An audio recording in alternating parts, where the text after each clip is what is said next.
Hello সবাইকে। দিনটা ছিল রথযাত্রা, তাই সকাল থেকেই শুরু হয়ে গিয়েছিল পুজোর তোড়জোড়।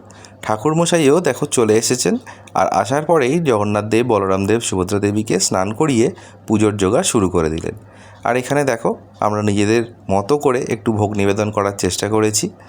তারপরে ঠাকুরমশাই পুজো শুরু করলেন এবং আমি আর মুন বসেও পড়লাম পুজোতে। দেখতেই পাচ্ছ এখানে আমি আর মুন বসে আছি। আর তারপর একে একে ঠাকুরের আরতি, হোম সব কিছুর মধ্যে দিয়ে পুজো সমর্পণ হলো এবং তারপরে রথ পুজো করে দিয়ে ঠাকুরমশাই চলে গেলেন। আর বিকেলবেলা আমি আর মুন দেখো ঠাকুর নিয়ে চলেছি রথের উদ্দেশ্যে, ঠাকুরকে বের করব বলে। আর যেহেতু মুনের বাড়ি সামনেই, তাই আমরা এবছর ঠিক করেছিলাম যে আমার বাড়ির রথটা থাকবে ওদের বাড়ি, আর ওদের বাড়ির রথটা থাকবে আমাদের বাড়ি, মানে ঠাকুরও। তো জগন্নাথদেব মাসির বাড়ি যাবে, তাই চলেছে মাসির বাড়ির উদ্দেশ্যে। তো চলো, আজকের ভিডিওটা এই পর্যন্তই।